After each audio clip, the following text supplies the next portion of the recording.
दोस्तों नमस्कार, this is Alok Tripathi. Welcome to Ghatna Chakra. आज हम अपनी टेस्ट सीरीज के संदर्भ में बात करेंगे यूपी पीसीएस मेंस के लिए, जिसका नाम है सायास। इसके पहले भी आप इससे परिचित होंगे। तो सायास में हम ये देखेंगे कि हमारी कॉपी चेक करने की जो स्ट्रेटजी होती है, किस तरह हम कॉपी चेक करते हैं, हमारे जो विषय विशेषज्ञ हैं वो कैसे आपको रिमार्क देते हैं। आपको पता है कि जब भी आप किसी मेंस परीक्षा की तैयारी करते हैं, जैसे मैं अगर यूपी पीसीएस की बात करूँ, अगर हम यूपी पीसीएस मेंस की हम बात करेंगे तो इसमें बहुत महत्वपूर्ण क्या हो जाता है, इसमें महत्वपूर्ण बात हो जाती है तैयारी के क्रम में answer writing. Answer writing plays a very vital role to get success in mains examination, whether you are talking about UPSC or UPPCS और अदर एग्जाम्स। उसमें आंसर राइटिंग बहुत महत्वपूर्ण होती है। और आंसर राइटिंग एक ऐसी प्रक्रिया है जो 2-4 दिन में आपके साथ नहीं होगी। 2-4 डेज का क्वेश्चन नहीं है आंसर राइटिंग। ये एक मौलिक प्रवृत्ति होती है जो धीरे धीरे अभ्यास के द्वारा ही विकसित होती है। लेकिन यहाँ पे एक प्रश्न है, और वो जेन्युइन क्वेश्चन ये है कि जब आप आंसर राइटिंग करते हैं तो आंसर राइटिंग करने के क्रम में जो आप गलतियां करते हैं, उन गलतियों को कैसे हाईलाइट किया जाए। ये सबसे महत्वपूर्ण चीज होती है। क्या आप जो मिस्टेक्स करते हैं, उन मिस्टेक्स को हाईलाइट करना सबसे इंपॉर्टेंट है। और जब आप मेंस आंसर राइटिंग करते हैं, कॉपीज लिखते हैं, तो उसमें एक चीज बहुत महत्वपूर्ण हो जाती है कि आपको जो विषय विशेषज्ञ है, जो चेक करने वाला व्यक्ति है, जो मूल्यांकन करता है, वो किस तरह बताता है कि आपने कहाँ कहाँ गलती की है और इन गलतियों का सुधार आप किस तरह कर सकते हैं, किस रणनीति के माध्यम से इन गलतियों का सुधार आप कर सकते हैं। और अक्सर आपने देखा होगा कि सिविल सर्विसेज की दुनिया में अगर आप पीसीएस की बात करोगे, तो पीसीएस की दुनिया में मैंने देखा है कि आंसर राइटिंग करने के बाद जो कॉपी इवेल्युएशन का पूरा गेम है, ये बहुत हल्के में लिया जाने वाला गेम है। आपको बने बनाए आंसर मिलते हैं, बनी बनाई बातें आपको आंसर राइटिंग में देखने को मिलती हैं। तो आंसर राइटिंग में इवेल्युएशन, जो कॉपी का इवेल्युएशन होता है, वो बहुत महत्वपूर्ण रोल प्ले करता है और वही ये बताता है कि आपकी सफलता दर क्या हो सकती है और आपके आंसर राइटिंग में किस तरह विकास हो सकता है। तो मैं एक सैंपल आपके समक्ष प्रस्तुत करूंगा, अपनी ही टेस्ट सीरीज का सैंपल है, और इसमें मैं आपको बताऊंगा कि हमने आंसर राइटिंग कैसे, आंसर लिखने के बाद कैसे प्रैक्टिस, कैसे उसको चेक किया है और क्या क्या लिखा है। जैसे रिमार्क की अगर हम बात करेंगे तो रिमार्क लिखा है कि उत्तर लेखन में कुछ महत्वपूर्ण बातों को ध्यान में रखकर अभ्यास करें। एक रिमार्क दिया गया है कॉपी चेक करने के बाद, एग्जामिनर ने या हमारे इवेल्युएटर ने एक रिमार्क दिया है कि कुछ बातों को ध्यान रखिए। कुछ रिमार्क जैसे कॉपी में दिए हाशिए के अंदर ही लिखें। अगर कॉपी ऐसी है, जैसे मान लीजिए कि कॉपी ऐसी है, हाशिए का मतलब ये है, ये पोर्शन है, तो बहुत सारे लोग बाहर भी लिख देते हैं कई बार। तो इस चीज से आपको बचना है, भले आपको लाइन चेंज हो जाए या कुछ चेंज हो जाए, लेकिन इस चीज से आपको बचना है। दूसरा, मैप और फ्लोचार्ट की गुणवत्ता में सुधार का प्रयास करें। मैप और फ्लोचार्ट, मैप जो बनना चाहिए उसका कुछ इंटेंशन होना चाहिए, मैप का इंटेंशन होना चाहिए। मैप ऐसे नहीं यूं ही कुछ बना दीजिए। मैप एक क्लियर कट मैसेज दे। अगर आप मेंस आंसर राइटिंग में कोई मैप बना रहे हो, तो मैप के पीछे का इंटेंशन बहुत क्लियर होना चाहिए। अगर मैप का इंटेंशन क्लियर नहीं है तो एग्जामिनर कई बार इरिटेट होता है। आप ये समझ लो कि आप आंसर राइटिंग करने का उद्देश्य एग्जामिनर को खुश करना है, उसको लगेगा कि सब कुछ अच्छा है तो आपको अच्छा नंबर देगा वो। तो मैप ऐसा बनाइए जो लॉजिकल हो, जो समझदारी से प्रेजेंट किया हो। भाषाई व शाब्दिक त्रुटियों पर ध्यान दें। हिंदी माध्यम के लिए खास कर ये मैं सलाह दूंगा। जैसे अगर आप लिख रहे हो, मैं एक छोटा सा उदाहरण दे रहा हूं, मैं जा रहा है, मैं जा रहा है, ये आपने लिख दिया।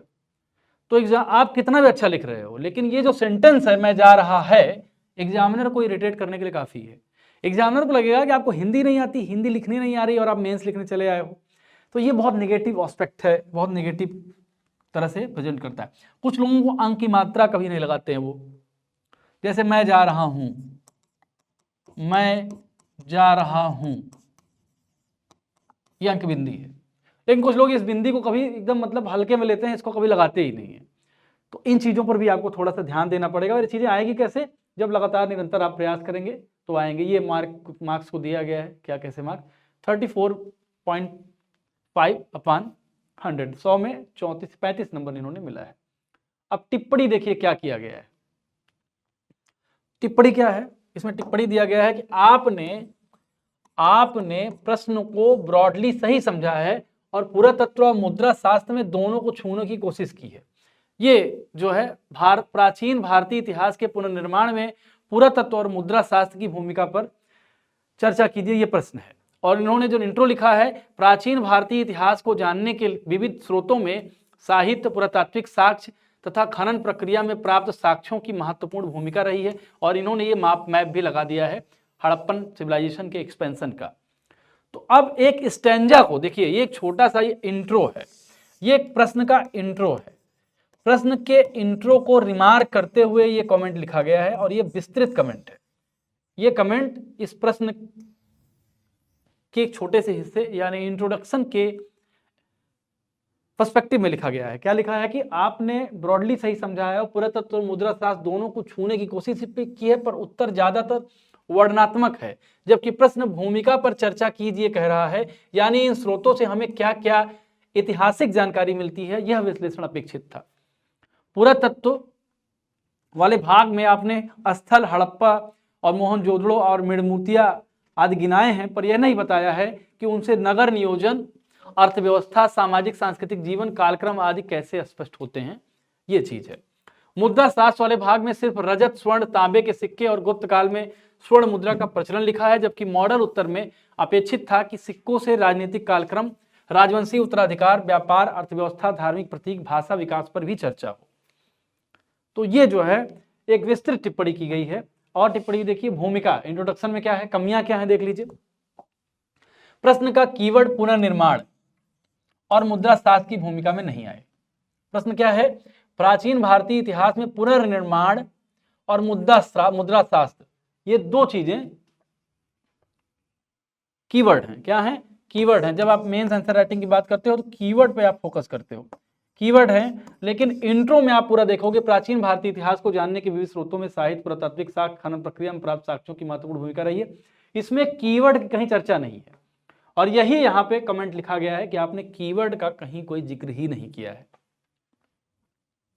और अब उसको स्तरीय रूप दिया गया है कि प्राचीन भारतीय इतिहास के पुनर्निर्माण में साहित्यिक स्रोतों के साथ साथ पुरातत्व और मुद्रा शास्त्र की भूमिका रही है। जहां प्रारंभिक काल के लिखित प्रमाण सीमित हैं, वहीं उत्खनन से प्राप्त अवशेष और सिक्के हमारे राजनीतिक, आर्थिक, सामाजिक तथा धार्मिक जीवन का ठोस और वैज्ञानिक प्रमाण प्रस्तुत करते हैं या प्रदान करते हैं।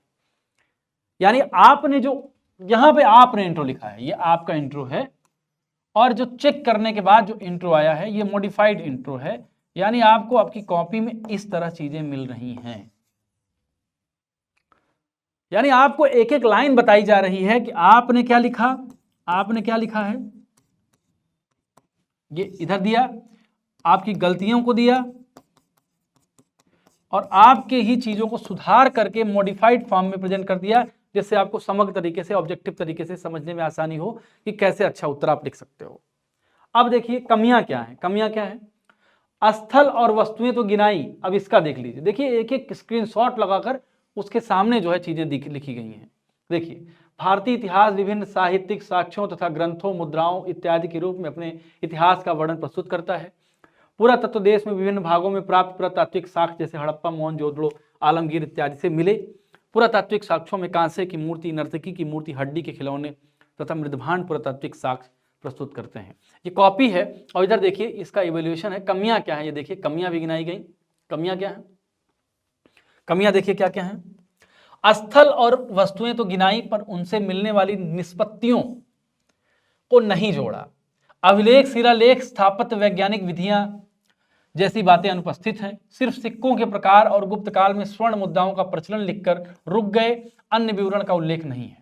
अच्छी बात क्या है कि लौह प्रयोग और तकनीकी परिवर्तन का उल्लेख किया गया है, लेकिन सिर्फ तकनीक पर जोर रह गया, जबकि प्रश्न इतिहास के समग्र पुनर्निर्माण की भूमिका चाहता है। राजनीति, समाज, धर्म, अर्थव्यवस्था, संस्कृति, सब पर संकेत देने की जरूरत है। क्या प्रश्न चाहता है, इतिहास के समग्र पुनर्निर्माण, पुनर्निर्माण की जब बात हो रही है, समग्र पुनर्निर्माण की बात हो रही है, समग्र पुनर्निर्माण की बात हो रही है, इसलिए सभी पहलुओं पर, सामाजिक, आर्थिक, राजनीतिक, धार्मिक आदि सभी पहलुओं पर जोर देने की बात यहाँ पे की गई है। स्तरीय रूप भी दिया गया है कि स्तरीय रूप आप कैसे कर सकते थे। इसमें यह है कि प्राचीन भारतीय इतिहास के पुनर्निर्माण में पुरातत्व की भूमिका, ये चीज देखिए, उत्खननों से नगरीय सभ्यताओं और सांस्कृतिक चरणों का रहस्योद्घाटन होता है। उदाहरण धौलावीरा और राखीगढ़ के उत्खननों से नगर नियोजन का पता चलता है। स्मारक और कलावशेष धार्मिक और राजनीतिक जीवन को प्रेजेंट करते हैं। अभिलेख और स्थापत्य अवशेष कालक्रम निर्धारण करने में सहायक हैं। वैज्ञानिक तिथि निर्धारण की भी बात की गई है। अब आगे देखिए, यहाँ पे प्रश्न आगे बढ़ते हैं। अभी मुद्रा शास्त्र की चर्चा कर रहे हैं। तो मुद्रा शास्त्र में क्या है, भारतीय इतिहास लेखन तथा साक्ष्यों के रूप में रखता मुद्रा, स्वर्ण मुद्राएं, शीशे व कांसे की मुद्राएं प्राप्त होती हैं। मुद्राओं का सर्वाधिक प्रचलन गुप्त काल में है। अब इतिहास पुनर्निर्माण में भूमिका पे आ गई है। जो मॉडिफाइड रूप है वो क्या है, सिक्के राजनीतिक कालक्रम और राजवंशी उत्तराधिकार को स्थापित करते हैं। उदाहरण इंडो ग्रीक सिक्कों की बात की गई है। धात्विक संरचना से व्यापार की बात की गई है। धार्मिक प्रतीक, आस्था और सांस्कृतिक, लिपि और लेख की बात की गई है। और अंतिम में जो है ये बताया गया है कि पुरातत्व और मुद्रा शास्त्र के बीच अंतर संबंध क्या है। और निष्कर्ष देखिए, स्पष्टता पुरातात्विक साक्ष्य मुद्रा शास्त्र या अन्य खोजें इतिहास के विकास क्रम को दर्शाते हैं तथा उसकी एक महत्वपूर्ण रूपरेखा प्रस्तुत करते हैं। कमियां, निष्कर्ष सामान्य है। निष्कर्ष सामान्य है। प्रश्न के शब्द पुनर्निर्माण, वैज्ञानिक ठोस प्रमाण आदि लौटा कर नहीं लाए। कोई सारगर्भित कोट नहीं है, उत्तर को प्रभावी बनाएं। निष्कर्ष यहाँ लिखा गया। अतः निष्कर्षता पुरातत्व और मुद्रा शास्त्र दोनों ऐसे वस्तुपरक तथा वैज्ञानिक स्रोत हैं जो साहित्यिक स्रोतों की सीमाओं की भरपाई करते हुए प्राचीन भारत के राजनीतिक, आर्थिक और सांस्कृतिक इतिहास के पुनर्निर्माण को विश्वसनीय आधार प्रदान करते हैं। ये पूरे उत्तर का मूल्यांकन है। समग्र टिप्पणी भी यहाँ पे की गई है। समग्र टिप्पणी में आप चीजें देख सकते हैं। अब दूसरा प्रश्न आ गया है, मतलब आप समझिए आंसर राइटिंग के क्रम में आप देखिए एक एक भाग। पहले हम क्या करते हैं आंसर राइटिंग करने के क्रम में, पहले इंट्रो उठाते हैं। इंट्रो को आप बताते हैं कि आप अच्छा आपने क्या लिखा, आपने गलतियां क्या की, ये तो बताते ही हैं। साथ में मॉडिफाइड पार्ट भी देते हैं। मॉडिफाइड एक स्ट्रक्चर आपको प्रदान करते हैं ताकि आपकी समझ में आ जाए कि आपने गलतियां क्या की हैं, यानी आपकी कमियों से आप अवगत हो रहे हैं। इसके साथ साथ आपको मॉडिफाइड रूप भी दिया जा रहा है। देखिए, जैसे दूसरा प्रश्न है, संगम युग में कला और साहित्य के विकास का अनुक्रम स्पष्ट कीजिए। Trace the development of art and literature under the Sangam age. अब यहाँ पे इंट्रो इन्होंने लिखा है। इंट्रो में क्या लिखा है इन्होंने, संगम काल दक्षिण भारत का एक महत्वपूर्ण काल था जहां की साहित्यिक उत्कृष्टता अत्यधिक गौरवशाली है। ये इन्होंने मैप बना दिया है। अब भूमिका में कमियां क्या हैं, भूमिका से ही अनुक्रम विकास शब्द को जोड़कर उत्तर की दिशा तय करनी चाहिए थी। भूमिका से ही कैसे लिखी जा सकती है, संगम युग तमिल क्रम में चोल, चेर, पांड्य शासकों के अधीन ऐसा काल था जब तमिल भाषा में कला और साहित्य दोनों का क्रमिक व शास्त्रीय विकास हुआ। ये आपका इंट्रो है, देख ध्यान दीजिए। ये आपकी कमियां हैं और ये मॉडिफाइड रूप देके आपको समझाया गया है। अब मुख्य भाग में आते हैं। इन्होंने मुख्य भाग जो लिखा, संगमकालीन कला अपने समय की एक महत्वपूर्ण कला थी। संगम काल में दक्षिण भारत की महत्वपूर्ण उपलब्धि वहां कलात्मक कृतियां हैं। साहित्य संगम काल में इन्होंने दिखाया है, प्रमुख कृतियों को इन्होंने दिखाया है। अब देखिए इसमें जो है मुख्य भाग में क्या कमियां हैं, कमियां पहले देख लीजिए। कला, केवल दो सामान्य वर्ग महत्वपूर्ण कला थी, महत्वपूर्ण उपलब्धि कलात्मक कृतियां हैं, लेकिन कौन सी कला, कौन सी कला का जिक्र ही आपने नहीं किया है। अब इसमें स्तरीय मुख्य भाग को इन्होंने यहाँ पे प्रेजेंट किया है, यानी हर भाग को आपको मैं और एक्सप्लेन कर दूं अगले प्रश्न पर जाने से पहले या कंक्लूजन करने से पहले। मैं कैसे कॉपी चेक हो रही है पूरा आपको मैं एक स्ट्रेटजी बता देता हूं, एक तरीका बता देता हूं, जिसके माध्यम से आप ये परिचित हो जाएंगे कि हमारी कॉपी चेक कैसे होती है। देखिए हम क्या करते हैं, आपको पता है कि जब आप कोई आंसर लिखते हो, कोई भी आंसर करते हो तो उसमें तीन भाग होते हैं, एक इंट्रो, एक बॉडी, एक कंक्लूजन। परिचय, मुख्य भाग और निष्कर्ष, 3 भाग होते हैं। इंट्रो में आप क्या करते हो, प्रश्न को समझकर, उसके कीवर्ड्स को समझकर यह समझाने का प्रयास करते हो कि प्रश्न की जो बात कही है वो आप समझ रहे हैं, आप उसको समझ पा रहे हैं। और बॉडी में, मुख्य भाग में आप प्रश्न को और विस्तार देते हो, जो अंदर चीजें हैं उसको और एक्सपेंड करते हो, और कंक्लूजन में अपने निष्कर्ष लिखते हो। अब आपने ये लिखा, मैं आपको ऐसे समझाता हूं, आपने ये लिखा इंट्रो, बॉडी थोड़ी अपने बड़ी लिखी, ये लिखी आपने बॉडी, और ये आपने लिखा कंक्लूजन। जो भी आपने लिख दिया मैं ऐसे ही आपको बता दूं।